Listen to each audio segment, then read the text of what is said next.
अस्सलाम वालेकुम नाज़रीन, मैं हूँ आपकी मेज़बान फौजिया बेग। नाज़रीन, जैसा कि आप जानते हैं कि इंक्रोचमेंट पे बहुत ज़्यादा काम हो रहा है और बहुत ज़्यादा जो है वो गैर कानूनी जहाँ पर कब्जे जाते हैं, जहाँ पर जो है वो गैर कानूनी तौर पे लोग बैठे हुए हैं, अपने घर बनाकर, बस्तियाँ बनाकर, बोर्ड बनाकर, फ्लैट्स हैं, जो चीज़ भी है उस पे बहुत सारा काम हो रहा है और गवर्नमेंट लेवल पे बहुत बड़ा एक जो है ये कदम उठाया जा रहा है लोगों के। लेकिन इसमें एक नुकसान भी है कि बेचारे जो गरीब लोग हैं, जिन्होंने घर खरीदे हैं, जिन्होंने प्लॉट खरीदे हैं, जिन्होंने अपने जो है फ्लैट्स खरीदे हैं, उनके लिए भी बड़ी एक ये बुरी खबर भी है और ये बहुत बुरा एक काम है कि उनके घर जो तोड़े जा रहे हैं। तो इसमें उन लोगों का क्या कसूर है जिनके साथ ये जुल्म हो रहा है कि वो अपने घरों में बैठे हैं, लोग अपनी जमा पूंजी लगा के बैठे हैं, पता नहीं कितने कुछ गरीब लोग जो हैं वो अपने किसी माँ ने अपने जेवर बेच दिए, तो किसी ने अपनी बेटी की शादी का जो है जो पैसे रखे थे घर में लगा दिए कि हम अपने अपने अपनी छतों तक पहुँच जाए, अपनी छत हो, अपना घर हो। लेकिन उसके बाद ये इंक्रोचमेंट में जब काम शुरू हुआ तो बहुत बड़े पैमाने पे जो है वो कराची शहर में एक तबाही मच गई, लोग बेघर हो गए, बेआसरा हो गए। अचानक से एक बहुत बड़ा स्टेप लिया गया, उस पर बहुत ज़्यादा काम चल रहा है। मेरी एक तो सबसे बड़ी अपील है, कुछ टाइम पहले भी, अभी मैंने कुछ दिनों पहले भी ये प्रोग्राम किया था और एक जगह पर इसी तरह से हम पहुँचे और वहाँ पर यही बात की गई कि ये गैर कानूनी प्लाट है और इस पर जो गैर कानूनी तौर पे कब्जा किया है, लैंड माफिया ने कब्जा किया है, लैंड ग्रेपर्स कब्जा करते हैं और बहुत बड़ा एक जो है वो इसकी वजह से बहुत बड़ा एक क्लैश जो है वो हो जाता है कि आवाम जो है वो जो हमारी मासूम मजलूम आवाम है वो जो है वो बेवकूफ़ बन जाती है या थोड़े से सस्ते प्लॉट जो मिलते हैं उसकी वजह से जो है वो बेचारे प्लॉट्स खरीद लेते हैं जो गरीब लोग हैं और उसके बाद क्या होता है कि उनके घर तोड़ दिए जाते हैं। एक बहुत बड़े एक पैमाने पे ये जो है कराची में काफ़ी अरसे से ये काम चल रहा है और जिसकी वजह से बहुत परेशानी है आवाम को। अच्छा, मेरी इस बारे में एक सवाल सिर्फ मैं लैंड ग्रैबर की है, मैं किसी गलत की बात नहीं करूँगी। बात ये है कि जब ये सब कुछ हो रहा था हमारे इदारे कहाँ सो रहे थे उस वक्त? ये सारे इदारे कहाँ थे? K D A M D A और जो है जितने भी हमारे जो इदारे हमारी फोर्सेस कहाँ थी, कहाँ थे लोग? ये सब लोग कहाँ थे जब इतने बड़े पैमाने पे जब काम हो रहा था? उस वक्त ये सब लोग कहाँ थे? उस वक्त क्यों नहीं रोका गया? उस वक्त क्यों नहीं किया कहा गया कि ये जो है ये प्लॉट जो है गवर्नमेंट का है, ये तो जो है आपको नहीं हमने प्रूव किया? ऐसे कैसे हो गया इतने बड़े पैमाने पे काम के इतने बड़े प्लॉट की जो है अप्रूवल भी मिल गई? अच्छा, सबसे बड़ी बात ये कि जब हम कभी किसी को पूछते हैं या मालूमात करते हैं तो उनसे वो उनका ये कहना है कि ये तो अथेंटिक जगह है, एक नंबर है, हमें सारे हमारे पास डॉक्यूमेंट्स मौजूद है, कागजात मौजूद है। तो वो कागजात कहाँ से आते हैं? वो डॉक्यूमेंट्स पे साइन कौन करता है? वो इजाज़त कौन देता है? ये भी एक सवाल है क्योंकि डॉक्यूमेंट्स वही होते हैं, उन्हीं इदारों के होते हैं जो कि इंक्रोचमेंट के नाम पे थोड़ा थोड़ी करते हैं, ये सब वही लोग होते हैं। बात सारी ये है कि इसकी वजह से आवाम डर गई है, एक परेशानी का आलम हो गया। दूसरी सबसे बड़ी बात है कि कुछ टाइम पहले मैं एक प्रोग्राम बनाने गई थी और एक इलाका है, वहाँ पे बहुत बड़े पैमाने पे एक शख्स का नाम लिया जा रहा था और बहुत ज़्यादा हाईलाइट किया जा रहा था कि एक शख्स है जिसका नाम है सुल्तान मूसा और ये प्लॉट उसने लिया हुआ है गवर्नमेंट लेवल पे। जब हम उससे बात करते हैं तो कह रहे ये बहुत बड़ा लैंड ग्रैपर है, इसने जो है वो बहुत बहुत ज़्यादा जगहों पे कब्जा किया है और लोगों को घर बना कर दिए और लोग बेघर हो गए। बात सबसे बड़ी ये है कि आज मैं इस राज से जो है पर्दा उठाना चाह रही हूँ कि ये सुल्तान मूसा कौन है, ये जिसको इतना बड़ा एक क्या वो डॉन है, वो इतना मतलब इतनी अप्रोच रखता है कि इतने मतलब बड़े लेवल पे इतने बड़े बड़े प्लॉट्स जो है उस पर कब्जा कर लिया जाता है और उसके बाद इतने सारे घर बन जाते हैं। फिर बाद में हमारे इदारों को याद आता है कि भाई ये तो इतना बड़ा काम हो गया। तो कौन है ये शख्स? क्या तो आज हम यहाँ पर मौजूद हैं और आज हम उस शख्स से बात करेंगे और उनसे पूछेंगे कि आखिर आप है कौन है ये सुल्तान मूसा साहब? कौन है जिन्होंने इतना जो है वो एक पैनिक क्रिएट हो गया है जिनके नाम से और एक के बहुत बड़े लैंड ग्रैपर हैं और बहुत बड़े पैमाने पे उन्होंने बहुत बहुत जगहों पे कब्जे किए। तो आइए जो उनसे बात करते हैं उनसे। तो जी नाज़रीन, इस वक्त हमारे साथ मौजूद हैं सुल्तान मूसा साहब, आइए उनसे बात करते हैं। अस्सलाम वालेकुम, कैसे हैं आप? और जैसे कि आपका नाम कि सुल्तान मूसा साहब जो है उन्होंने ये काम किया है, उन्होंने इसमें कब्जा किया है या उन्होंने ये इस तरह से काम किया और बहुत बड़े एक हाईलाइट आपको किया जा रहा था कि लैंड ग्रैपर है ये हो, और इसलिए फिर मैंने आपसे जो है टाइम लिया और आपसे बात करने का मकसद सिर्फ ये था कि आया इस मसले से या इस बात से पर्दा उठाया जाए कि ऐसा कुछ है या ये सब 500 पुलिस वाले, 3 डीएसपी, 2 एसएचओ, 200 खवातीन पुलिस वाली और मैं अपने एक बेटे को लेकर से खातून मेरे घर पर आई। कोई कंप्लेन लेकर आई थी ये कानून या खुदा में तो कोई भी लैंड ग्रैबर हो, आप काम करते हैं, आप जानते हैं, तो सैकड़ों एकड़ वाला हमसे जुड़ जाती है, यहाँ भी कब्जा कर लिया, वहाँ भी कब्जा बिल्कुल कर ऐसे। लिया। 14 साल का मेरा बेटा है, मुझे गाड़ी में बिठाया, साथ दिया और मैं मुझे चला गया। उसने मुझे कहा यह हकाइक से बताओ। अब आप बताइएगा, आपसे सवाल करता हूँ, कोई भी लैंड ग्रैबर हो, कोई भी कब्जा माफिया हो, क्या गिरफ्तारी ली जाएगा? कोई अपने 14 साल के बेटे का करियर तबाह करेगा? क्यों? किसके लिए? ना मैंने किसी पे कब्जा किया, मैंने खरीदा, खरीदने का डॉक्यूमेंट से मेरे पास। मैं अच्छा, आपको ये- बताता हूँ, 14 साल से मैं लड़ रहा हूँ कोर्टों में अपनी प्रॉपर्टी के लिए। तो क्या मैं दोनों पता है ना कब्जा माफिया हूँ? मेरे अपने नाम की प्रॉपर्टी आज 12 साल से आप जाएं यानी सब मैं सामने नहीं ले पाया। कोर्ट के आर्डर है, हाई कोर्ट के आर्डर है, नहीं ले पाया। तो आपकी प्रॉपर्टी पे कब्जा हुआ है या किसी और ने मतलब घर बनाया है, क्या किया है? मैं बताता हूँ बाद में जवाब दूँगा। तो मैं अपने बेटे को लेके वहाँ जाता हूँ, ठीक है। तो साथ में आई, उन्होंने बोला कि उनकी बेटी को अस्थमा था और शोर में था काम पे गए थे उनके। तो उन्होंने मुझे कहा कि भाई वो ऐसे ऐसे मसला है और उधर मैं तो कर लीजिए। तो मेरी बहन उसी के साथ मैं मेरा नाम मैंने आपको नाम बेचा नहीं, तो किसने बेचा? बाद जिसे उसने नाम लिया और बड़ा दुख हुआ मुझे। मैं सो रहा था घर में, तो मतलब दोबारा फोन आया, लोगों से रब्ते किए, ये क्या हो रहा है?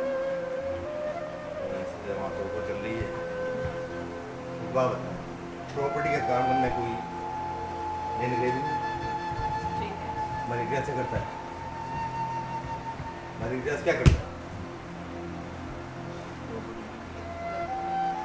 तो बात ये है कि ये साइमन- बात आई क्यों, या ये वजूहत साइमा कैसे- बिल्डर, अब्दुल गफूर, GFS सब लैंड ग्रैबर तरीका तो निकालना, बीच का रास्ता निकालने में लैंड ग्रैबर का कोई प्रोग्राम होता होगा, ये लगा दिया जाए निकाल तो जमीन का आंग जा रहा है, वो अलग से कार्ड होगा उसका,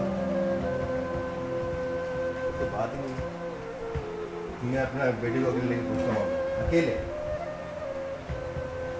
और सिर्फ उसका दिन की बात पूरा टेप किया हुआ बात थी, पूरी बात बनाया गया प्रोग्राम था, कुछ ऐसा नहीं था। अब मुझे लड़ना होता तो भाई ये सब लोग होते हैं, मैं तो बकरी का बच्चा नहीं हूँ मुझे बांध दोगे, और हम जितने लैंड ग्रैबर हो सकते तो मैं भागता, छुप जाता, मैं फोटो के सारे नहीं लेता। लैंड ग्रैबर वो थे जो किसी लैंड को तोड़ लेते, लैंड ग्रैबर वो थे उससे अपनी मरेगी ऐसे नहीं बेच रहे थे, वो KDA के भेड़िए जो अपनी हिस्सा के भाई की जमीन पे कब्जा कराते हैं। हाँ? अब बात की शेख में मोहसिन शेखानी साहब का उनकी जमीन पे कब्जा करते हैं और बड़ी बड़ी दाढ़ी रखते हैं, काली सॉरी सफेद दाढ़ी, भेड़िए तो वो है सबूत मेरे पास। क्या होता है, क्या बोलते हैं? तो वजह क्या बनी, क्या मतलब ये है कि आप- ये जो आपसे ये जो इतना बड़ा एक जाहिर सी बात है कि इतना प्लानिंग के थ्रू एक इतना बड़ा काम हुआ, जैसे कि आपने बताया, जाहिर सी बात है प्लानिंग क्यों हुई, तो आप बकौल आपके कि आपके पास उसके डॉक्यूमेंट्स मौजूद हैं, आपकी जगह लीगल है। मैंने कहा ही नहीं मेरी जगह, ठीक, अच्छा वो जगह आपकी है ही मैं नहीं, ये कहीं नहीं रहूँ ना, तो सुन तो ना, तो मतलब ये है कि आपके नाम को बदनाम किया जा रहा है। जगह है या नहीं है ये बात है। आज कोई भी चीज़ मैं आपसे खरीदता हूँ तो मैं उसकी पेमेंट करूँगा, बिल्कुल जाहिर सी बात है। पेमेंट करूँगा तो मेरे पास पेपर होंगे, मैं वाया कोड पेमेंट कर रहा हूँ, एक सबूत है मेरे पास, मैं दिखाता हूँ। ये जो हमने खाते लिए हैं, खातेदारों को मैं 4.5 करोड़ दे दूँ, ठीक है, 4.5 करोड़ मेरे नहीं, इन्वेस्टर होते हैं, लोग होते हैं हमारे साथ, 20 लाख से 25 लाख से 30 लाख, इस उम्मीद पे कि चलिए उनकी जब मैं पेमेंट कर रहा हूँ, डबल बेंच हाई कोर्ट 2012 से ऑर्डर कर रहा है हज़ारों को, तो कोई और उनको पावर दे दो, वाया कोर्ट सेंड दीजिए, लीज डी टू ये वाया कोर्ट। अब क्या कहेंगे आप, ये कोर्ट कहता है, जी बिल्कुल, सलाउद्दीन पवन साहब कहते हैं, जी बिल्कुल, डबल बेंच कहती है। अब लैंड ग्रेबर हैं या नहीं है बिल्कुल, वो दिगर बात, वही कहते हैं कि रमजान का महीना है, मुबारक महीना है, इंक्रोचमेंट नहीं है, बिल्कुल बिल्कुल नहीं होनी चाहिए। बिल्कुल बिल्कुल सही कह रहे हैं आप। तो जब आप कोर्ट को नहीं मानते, हाई कोर्ट को नहीं मानते, गवर्नमेंट के कानून को नहीं मानते, मुझे क्या बनाऊंगा। सामने गया वहाँ पे, मैं ड्राइवर मेरे साथ था, तो सामने सामने रास्ता बन गया होता है, मकान भी बैक साइड में था, तो मुझे वहाँ जाना था। जब मैंने खड़े होकर देखा तो एक कमरा मकान था, मुसमार हो चुका था, खत्म हो गया था। वो बच्ची का अस्थमा था, राउंड हो जाएंगे, वो बच्ची का अस्थमा था, वालिद साहब काम पे गए हुए थे, वालदा उसकी जो बेचारी मेरे पास आई थी, उनके भाई दे या गाल मालूम के बच्ची है, उसके साथ आएंगी, मैं ला पहुँचने आ रहा हूँ।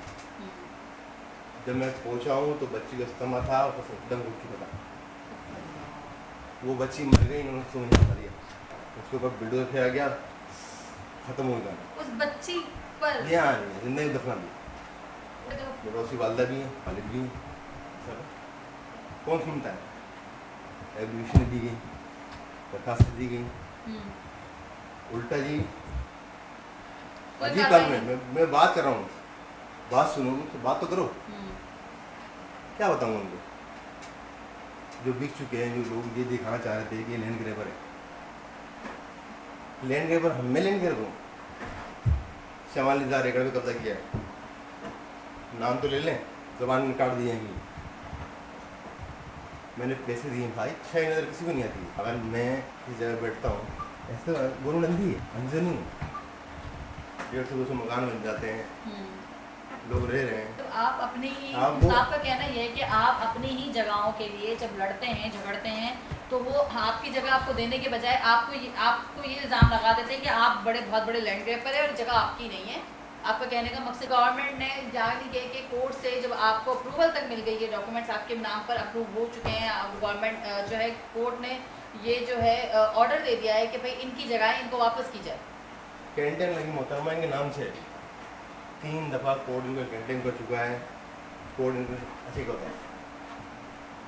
ये साबित केडी कैसे करेगी, केडी जगह मैं साबित करता हूँ, तो मैंने खरीदी है, ठीक है, आपसे ठीक है, जगह खरीदनी है ना, बिल्कुल। बात सबसे बड़ी ये तो है आपने ना तो कि खरीदी होगी। जज ने बैठ के ये कमेंट किया कि थी गई लैंड ग्रेबर है, लैंड ग्रेबर है, 2 नंबर लोग आपने पकड़ लिया, लाए वो पेपर, भाई आपने तो खरीदी है ना, आपने खरीदी है, आप भी लैंड ग्रेबर मेरी तरह। तो कितने टाइम से ये बात चल रही है और उन्होंने अभी तक वो कोई भी डॉक्यूमेंटेशन नहीं जमा करवाई है, कोर्ट में कुछ भी नहीं किया? सालों हो गए चल रही, 1 साल से ये बात चल रही है। ज़्यादा हो गया, 2012 में 2012 की बात है, काफ़ी टाइम हो गया इस बात को, आज 2024 यानी कि 12 साल तो वैसे ही हो गए। 12 साल से तोड़ते आ रहे हैं, बार बार कैंटीन करते हैं, कोई मत नहीं है। आप बताए ना बच्ची का, चले मैं लिख देता हूँ, चले खबर देखेंगे आप, लानत लोगों को ये बोलता लैंड ग्रेबर होता तो गाड़ी स्लीप पकड़ता और हाईवे जबान में काट दिए बाहर निकल जाता। लैंड ग्रेबर होता तो 120 पोर्शन में लेता मैं, बहुत बड़ा घर होता मेरा, कौन सा लैंड ग्रेबर है ये जो आपके सामने बैठा। ऐसे क्या हुआ कि ऐसे हालात क्यों पैदा किए जा रहे हैं कि आपको बदनाम किया जा रहा है या आपका नाम इतना ज़्यादा हाईलाइट किया जा रहा है कि भाई ये शख्स लैंड ग्रैबर है, ये शख्स गलत है, तो क्यों ऐसा क्यों है, ये क्यों इस तरह के हालात क्रिएट किए जा रहे हैं? अटक जाता हूँ, सच बोल देता हूँ। देखिए दुनिया आप भी जानती हैं, बगैर इदारों के कोई भी काम नहीं होता। मसला सबसे बड़ा यही है ना हमारे मुल्क का, अलमिया ये हमें पैसे देता नहीं, आज मैं किसी पैसे दूँ या इदारों में पैसे में शुरू कर दूँ, ये सेटलमेंट कर लूँ इनसे, नहीं रहूँ, उससे पहले 4 वोट की सोसाइटी है भाई, वो छोड़ दिया आपने, क्यों छोड़ दिया आपने? 2000 की एलटी है, आपने कब्जा करा के रोड बना दी, क्यों यार? आप सिर्फ ड्राइंग 3 साल, ये आलम का राइट है, इसी पीछे 2010-11 में आग लगाई गई, 50 से ज़्यादा खानदान मिल के मर गए, ना तो मैंने कब्जा किया होता, ना मेरे पास, मैंने अपने पैसे से, अब बोलेंगे ना सही आप दायर कर रहे हैं, ठीक है? अगर मैं मुझे सब खरीदता हूँ 1 लाख की लूँगा, कोई 1,10,000 की बेचूँगा, सही है? 1,10,000 की बेचता हूँ तो मेरा प्रॉफिट है 10,000, मेरा ये तो बिल्डर अगर काम करता है तो ये हर बिल्डर करता है, इसमें कोई आप ये काम को अनोखा नहीं करते, ये तो हर बिल्डर करता है, बिल्डर का काम ही यही है। वो मैंने उनको 25,000 रुपये बना के दिए कि यार वो भी बेचा जाए आप देखो, ये कभी किसी ने आगे नहीं बोला, अच्छा अरे भाई मैं खुद जाके अपने बेटे के साथ मोबाइल में बैठ जाता हूँ, मैं गाड़ी में गया हूँ अपनी तो कुछ सवाल में इसलिए कि यार गरीबों का ऑपरेशन हो जाएगा, और प्री प्लानिंग वहाँ से उनमें से एक बंदा खड़ा होकर फ़ोन करा मुझे, केडीए के अफसरान बाला जो आए हुए थे उनमें से एक शख्स खड़ा होकर फ़ोन करता वही है, जो इंक्रोचमेंट के लिए आए हुए जी थे, हाँ। जो आप उस इलाके में घर तोड़ने आपको कॉल कर रहा है, आपको जी हाँ। कॉल करके इसने क्या बात कही? आप आ जाओ तो रुक जाएगा, आप आ जाओ तो रुक जाएगा, मतलब वो क्या चाह रहा था, सेटलमेंट चाह रहा था? नहीं मैंने खिला दिया ना कोर्ट, नौकरी पे आई हुई है, गेम है आपको मैडम, ये तो समझा रहा हूँ प्री प्लानिंग गेम है, आप आ जाए तो रुक जाएगा, कैसे रुक जाएगा भाई? आप गिरफ्तारी करो, किस बात की गिरफ्तारी? गिरफ्तारी किस बात की? किस बात की गिरफ्तारी, क्यों? दिखाएंगे लोगों को, मैं लेंगे बर्दा सच्चे थे, मेरा बेटा डॉक्टर इंजीनियर पायलट नहीं बन पाया तो कोई बात नहीं, तो वो आपके बेटे को जो है अपने साथ लेकर गए, या ले जाना चाह रहे थे या लेकर जा चुके ले हैं? गए हैं मुझे और मेरे बेटे को लोग कराने के लिए, ले गए, एफआईआर करवाई हमारे पे, एफआईआर कटवाई, और एफआईआर में क्या उन्होंने उसमें लिखा, क्या किस वजह से एफआईआर कटी? एफआईआर करने के बाद उन्होंने मुझे वहीं बैठे बोला कि TDS से उतार रहा, ठीक है, मैंने कहा तुम्हारे बेटे का खरीदा हो गया था, ठीक है, एक कम दफा डालेंगे, बाद तुमने कोऑपरेट किया यार, मैं लाइफ में दफा डाल ज़्यादा, ठीक है, तुम्हारी भीख लेने से अच्छा मेरा बेटा फांसी चढ़ जाए, ठीक है, किसी दफा डाला तुम मुझे बेगर तुम भीख लूँगा मैं, ठीक है, कमज़ोर लोग होते हैं जो भाग जाते हैं, हम्म, एक आदमी आगे खड़ा जाता है, ओह लेने ले पकड़ लिया, तुम बड़ी जिंदाबाद, कहेंगे जिंदाबाद भाई, डाकू ने बेड़ा गर्क कर दिया पूरे शहर का, एक आदमी नेता आता है, खाली हाथ आता है, अपने बेटे के साथ आता है, जिंदाबाद, किस बात को जिंदाबाद कर रहे हो भाई? क्या जिंदाबाद कर रहे हैं? 2016 में कोर्ट जाता हूँ, हाई कोर्ट जाता हूँ मैं 2016 में, जो पता लग रहा है कि अपने ही जो है प्लॉटों के लिए, अपने ही जगह के लिए लड़ाई कर रहे हैं, जो कि अभी तक इनको वो नहीं मिले। दूसरी सबसे बड़ी बात ये कि जो है वो हमारी और हमारी कोर्टों ने जिस पे स्टे भी दिया हुआ है इनको, और कुछ चीज़ों के तो बाकायदा कोर्ट ने ये ऑर्डर किया है कि भाई इनकी जगह है, इनको दी जाए, लेकिन वो इनको नहीं दी जा रही। तो बात ये है कि क्या बात करें हम इस टॉपिक पर, क्या कहें कि हमारे लोग, हमारे इदारे अपने ही जो है वो कोर्ट के का भी एहतराम नहीं कर रहे, अपने ही जो है वो कोर्ट के जो है हुक्म को उसको भी नहीं मान रहे, कि इस तरह से जो है ये जो एक अंधेर नगरी और चौपट राज मचाया हुआ है, इसका क्या हल है? मैं तो मार्केटिंग कर रहा था ना, किसी में खरीद रहा था भाई, कैसे जरा एंड में कुछ हकाई कैसे आए मेरे खिलाफ हो, तो भाई ऐसा काम नहीं करो, मैं ये काम नहीं करता, आपके ही लोगों से जिनके हाँ। साथ आप पहले काम कर रहे थे उनसे? अच्छा, ऐसा काम नहीं करे, ठीक है, मैं नहीं करूँगा आपका काम, आपने उनसे ये बात की? कुछ बात मैं गिरफ्तार करा दी गया, मुझे भेज दिया और तेरा अच्छा, आपके ही अपने जो साथ पहले काम कर रहे थे उन्हीं लोगों ने? ट्रेन करा, बाल 4 महीने बाद जब मैं आया मैं डायरेक्ट कोर्ट गया, भागा नहीं, फिर नहीं भागा, मैंने जाके वहाँ पे हाई कोर्ट में पटिशन लगाई, मैंने ये नहीं कहा मैं लेट करके दूँगा, मैं ये है वो है, नहीं मैं फला फला आदमी हूँ, ठीक है, ये मेरा नाम है, मैंने कितने मर्डर किए हैं, मैंने कितनी डकैतियाँ मारी हैं, कितने अफवाह किए हैं, कितने जिंदा के मुकदमे हैं,